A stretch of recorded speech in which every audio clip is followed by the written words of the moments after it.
la vallée de l'Oise entre Guise et Ribemont, un trésor discret au cœur de l'histoire.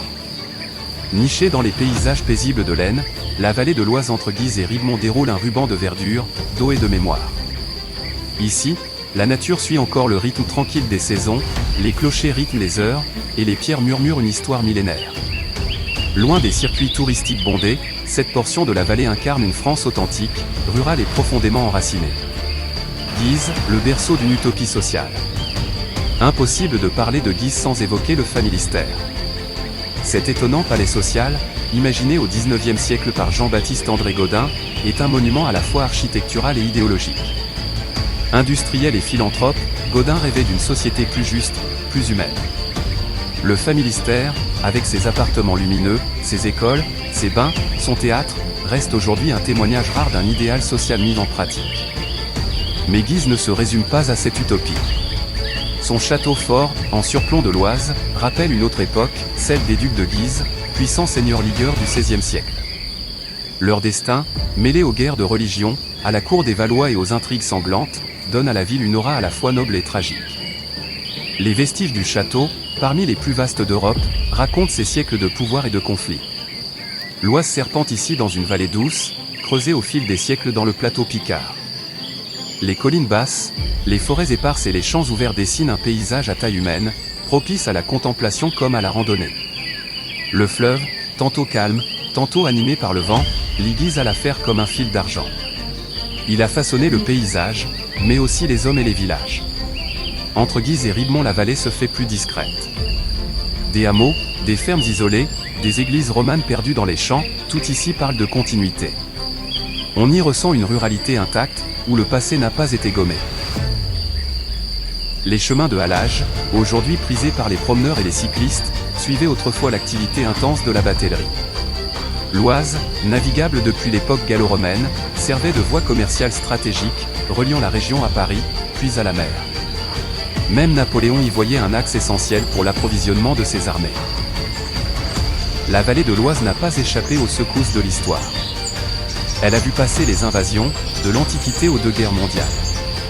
Durant la Première Guerre mondiale, cette portion de l'Aisne fut le théâtre d'intenses combats.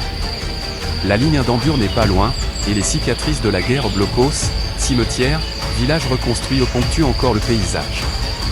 En 1940, c'est à la Fère que les Allemands franchissent l'Oise, ouvrant une brèche fatale dans les lignes françaises.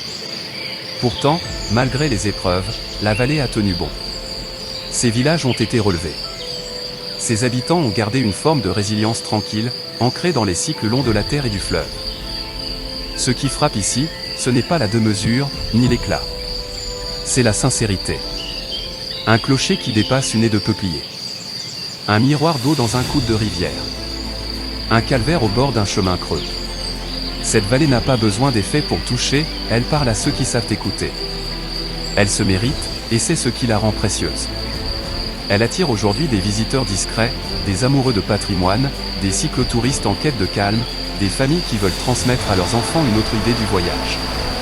Ici, pas de parc à thème, pas de foule, juste des lieux.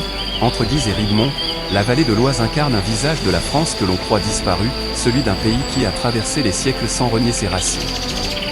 C'est un lieu de transmission, d'équilibre, où l'histoire et la nature cohabitent en paix.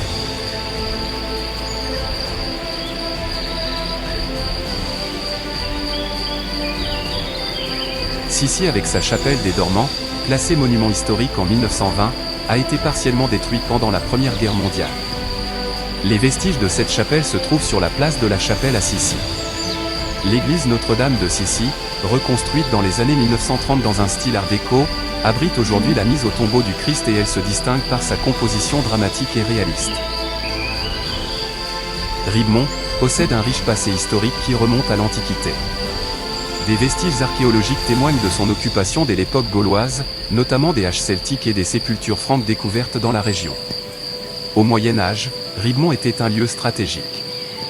En 880, le traité de Ribemont y fut signé entre les rois carolingiens Louis le Jeune et Charles le Gros, marquant une étape importante dans la division de l'Empire carolingien. L'abbaye bénédictine de Saint-Nicolas-des-Prés, fondée en 1083, illustre également l'importance religieuse de la commune. Ribemont est également le lieu de naissance du philosophe et mathématicien Condorcet, 1743 à 1794. Sa maison natale, située rue Condorcet, est inscrite aux monuments historiques et témoigne de son héritage intellectuel. La Première Guerre mondiale a profondément marqué Ribemont, avec des destructions importantes. Des photographies d'époque montrent l'ampleur des dégâts subis par la commune. À l'heure où tant de territoires cherchent leur identité, la vallée n'a pas besoin d'en inventer une. Elle est là, entière, forte de ses siècles, douce comme son fleuve. Et elle attend ceux qui voudront bien s'y arrêter, la regarder, et peut-être y rester un peu.